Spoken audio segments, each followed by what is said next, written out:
अस्सलाम वालेकुम स्टूडेंट्स। आज जो हम लोगों ने टॉपिक कवर करना है अपनी वीडियो में वो है क्लम्कीज़ पाल्सी। ठीक है, क्लम्कीज़ पाल्सी हमारे पास जो है वो ब्रेकियल प्लेक्सिस की इंजरी में से जो है वो एक इंजरी है। ठीक है, अभी क्लम्कीज़ पाल्सी जो है ना वो आपको ये पता होना चाहिए कि ये है lower lesion of brachial plexus, यानी कि जो ब्रेकियल प्लेक्सिस की लोअर रूट्स हैं उनकी लीजन। जैसा कि मैंने आपको लास्ट वीडियो में बताया है कि जो अर्ब्स पाल्सी है वो अपर लीजन है, यानी कि अपर रूट वैल्यू जिसमें हमारे पास C5 और C6 आती हैं। ठीक है, और जो क्लम्कीज़ पाल्सी है ना वो लोअर रूट वैल्यूज़ की होगी। ठीक है, अभी हम लोग आगे फर्दर देख लेते हैं, आपको पता चल जाएगा कि कौन कौन सी लोअर रूट वैल्यूज़ इसमें इन्वॉल्व है।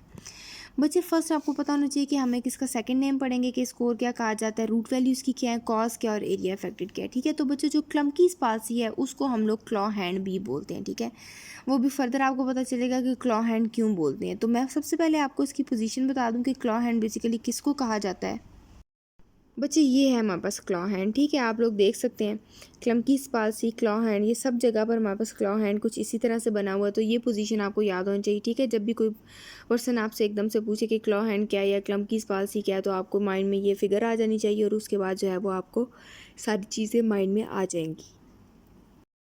ठीक है, तो क्लॉ हैंड की आपने पोजीशन जो है वो देख ली है। उसके बाद बात करते हैं इसकी रूट वैल्यू की। तो रूट वैल्यू बच्चे हमारे पास है C8 and T1 of brachial plexus. ठीक है, जैसा कि मैंने आपको अभी बताया है कि ये लोअर लीजन है। ठीक है, ब्रेकियल प्लेक्सिस की लोअर रूट वैल्यूज इसमें काउंट होंगी, तो वो है हमारे पास C8 एंड T1। ठीक है, उसके बाद बच्चों हम लोग आ जाते हैं कॉज पे। ठीक है, तो कॉज क्या हो सकती है कि जिसकी वजह से हमारे पास जो है वो ब्रेकियल प्लेक्सिस की लोअर लेवल की जो रूट्स हैं उन पर इंजरी आती है। तो सबसे पहले हमारे पास कॉज है एक्सेसिव एबडक्शन ऑफ आर्म। ठीक है, कि बच्चे आप अगर मैं जैसे जैसे पढ़ा रही हूँ वैसे वैसे आप अपनी आर्म एबडक्ट करें। ठीक है, यानी कि अपनी आर्म अगर आपकी बिल्कुल बॉडी के साथ है तो इसको बिल्कुल ऊपर ले जाएं 90 के एंगल पे, ये होगी एबडक्शन। लेकिन वो और ऊपर ले जाएं तो इसको हम लोग कहते हैं एक्सेसिव एबडक्शन। ठीक है, यानी कि हमारी आर्म जो है वो बहुत ज़्यादा एबडक्ट हो जाए, जिस तरह के फॉर एग्जांपल अगर कोई पर्सन जो है वो गिर रहा है हाइट से। ठीक है, और बस मतलब गिरते गिरते रास्ते में जो चीज़ उसके हाथ में आती है वो उसे एकदम से पकड़ लेता है। ठीक है, और अभी आप सोचें कि एक पर्सन हाइट से गिर रहा था और कोई रोप,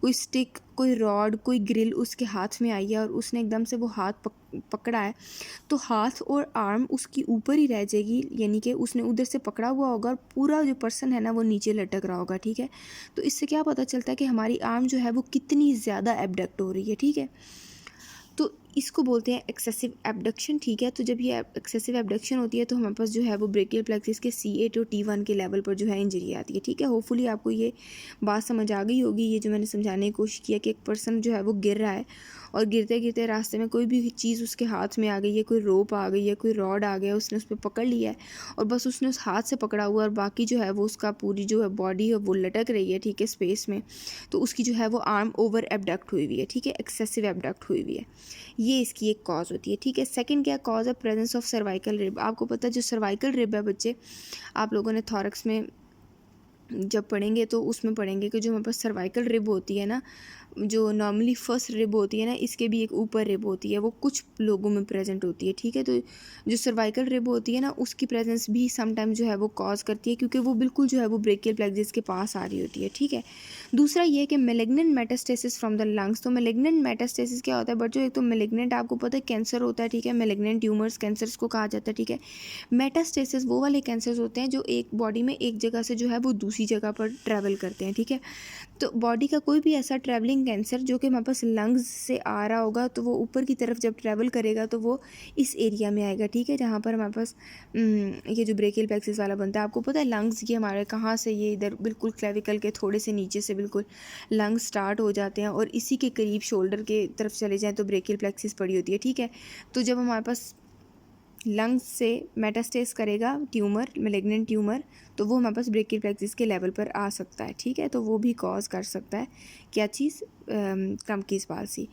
तो अभी बताया गया है, जब यहाँ पर स्पेसिफाई कर दिया गया कि लोअर डीप सर्वाइकल लिम्फ में जो है वो ट्रैवल कर जाएगा। ठीक है, तो ये इतनी लिखने की ज़रूरत नहीं, आपकी याद करने की, आपकी बुक में लिखा था इसलिए मैंने बताया। वैसे जो है ना इसकी कॉजेज़ में आप लोगों को ये 3 चीज़ें याद करना इनफ है। ठीक है, कि इन वजह से हमारे पास क्लम्कीज़ पाल्सी आ सकती है। अभी बच्चों जब हम लोगों ने कॉजेज़ भी पढ़ ली, रूट वैल्यूज़ भी पढ़ ली, अभी हम लोग वन बाय वन देख लेंगे कि ये दोनों रूट वैल्यूज़ जब इफेक्ट होती है, C8 इफेक्ट होती है तो क्या बॉडी पे इफेक्ट आता है, और T1 इफेक्ट होती है तो क्या इफेक्ट आता है। अच्छा बच्चे, वैसे तो ये दोनों चीज़ें जो है ना वो आप इस तरह याद कर सकते हैं कि C8 और C8 की पहले याद कर लें, T1 की बाद में याद कर लें, ठीक है। लेकिन क्योंकि C8 का जो है ना वो कुछ इस तरह का इफेक्ट है कि उसके लिए आपको पहले T1 समझनी पड़ेगी, वो मैं आपको बताऊंगी क्यों। जस्ट एक छोटी सी बात है, लेकिन मेरा ख्याल है कि आपको T1 पहले पढ़ लेनी चाहिए, ठीक है। अभी आपको पता है जो हमारे पास रूट वैल्यूज़ होती हैं इनके रिमाइज होते हैं, ठीक है। आप लोगों ने जब स्पाइनल कॉर्ड पढ़ी थी या स्पाइनल नर्व जब पढ़ेंगे ना, तो आपको उसमें आइडिया हो जाएगा के रिमाय होते हैं, ठीक है। तो जब मेनली कहा जाता है कि जब ये नर्व इंजरीज होती है ना, तो जो एंटीरियर रेमस होता है ना वो इफ़ेक्ट हो रहा होता है। ये देखें बच्चों, मैंने यहाँ कहा आपको मैं जो है ना वो पिक्चर दिखा दूँ ताकि आप लोगों को जो है ना वो रिमाय का कंसेप्ट क्लियर हो जाए कि आप लोग देखें स्पाइनल कॉर्ड से जो है वो हमारे पास स्पाइनल नर्व आ रही होती है, ठीक है। ये जो C1 C2 C3 और यहाँ पर जो है हम लोग C8 एंड T1 पढ़े हैं, ये हमारे पास क्या है, स्पाइनल नर्व है। अब स्पाइनल नर्व में आप लोग देखें कि ये हमारे पास एक डॉर्सल रेमस और वेंट्रल रेमस है, ठीक है। ये हमारे पास होते हैं एंटीरियर एंड पोस्टीरियर रेमाए, ठीक है। इन डॉर्सल और वेंट्रल रेमस को हम लोग बोलते हैं एंटीरियर एंड पोस्टीरियर रेमाए। तो जहाँ पर जो है हमारे पास एंटीरियर रेमाए इफेक्ट होगा, ठीक है। यहाँ पर जो क्लम्पकीज पाल्सी की हम लोग बात करें ना, इसकी जब नर्व्स डैमेज होंगी तो मोस्टली क्या चांसेस होते हैं कि एंटीरियर रेमाए जो है वो इफेक्ट होगा।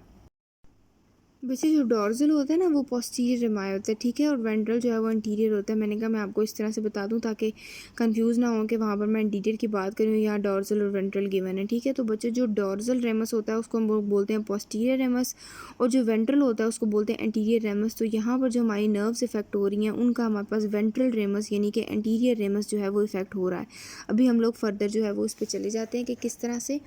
तो बच्चों जब T1 का हमारे पास एंटीरियर रेमस इफेक्ट होगा तो हमारे पास मोस्टली क्या चांसेस होंगे कि मीडियन और अल्नर नर्व की जो सप्लाई है ना स्मॉल ब्रांचेस ऑफ हैंड, ठीक है। आपको पता है कि मीडियन और अल्नर नर्व जो है वो हैंड को स्मॉल ब्रांचेस दे रही होती हैं, तो वो जो सप्लाई है वो इफेक्ट हो जाएगी, ठीक है।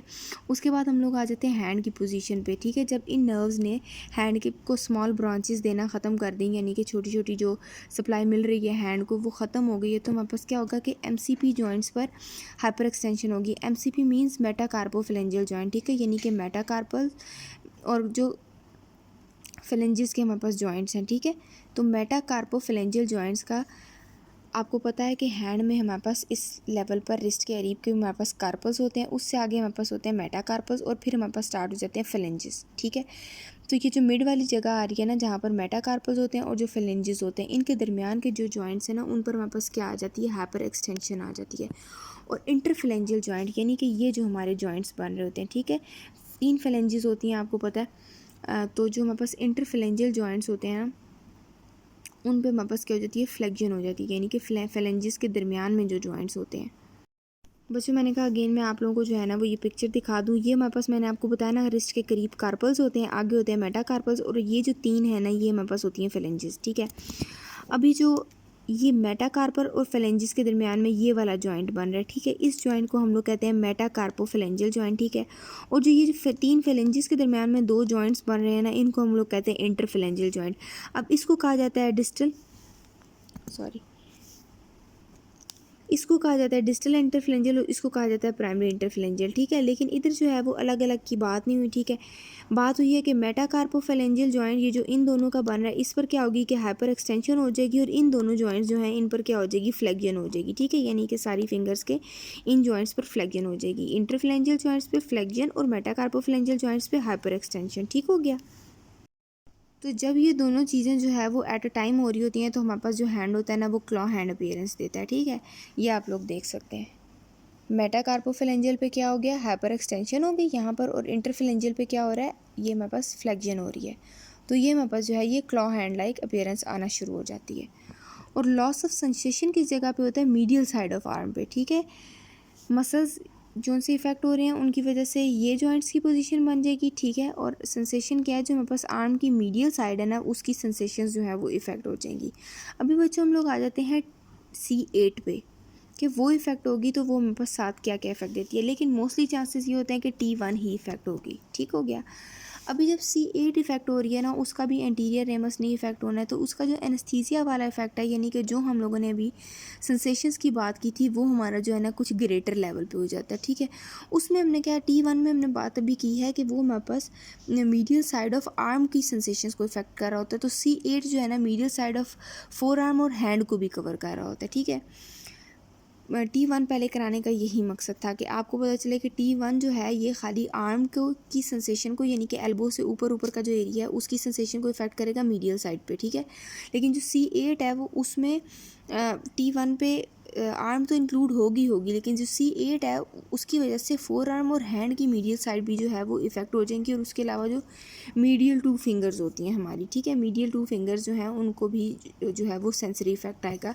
तो C8 जो है ना वो मोस्टली हमारे पास सेंसरी इफेक्ट कॉज कर रहा होता है, और T1 में जो है वो हमारे पास नर्व सप्लाई जो डैमेज हो जाती है, स्मॉल ब्रांचेस जो मीडियल और अल्नर की वजह से हमारे हैंड में जा रही होती हैं, वो डैमेज होने की वजह से हमारे पास ये दो चीज़ें होती हैं, और ये दो चीज़ें जब एट अ टाइम हो रही होती हैं तो हमारे हैंड पे जो है वो क्लॉ हैंड लाइक अपीयरेंस आती है। ठीक हो गया। अभी जो इसमें वाइवा पॉइंट ऑफ व्यू से इंपॉर्टेंट चीज़ है वो है एक तो रूट वैल्यू, ठीक है। दूसरा ये है कि पूछा मतलब जल्दी से पूछ लेते हैं कि हाँ जी बताएं एमसीपी जॉइंट पे क्या हो रहा है, आईपी जॉइंट पर क्या हो रहा है। तो ये चीज़ तो जो है ना ये आपको बहुत ही ज़्यादा फर याद होनी चाहिए, बहुत ज़्यादा पूछी जाती है कि क्लॉ हैंड में हैंड के जॉइंट्स की पोजीशनिंग बताएं, तो ये आपको पता होना चाहिए, और उसके अलावा रूट वैल्यूज़ भी पता होनी चाहिए, ठीक है। होपफुली आपको समझ आ गया होगा। स्टिल अगर कोई चीज़ नहीं समझ आई तो आप लोग पूछ सकते हैं। Thank you so much. अल्लाह हाफिज़।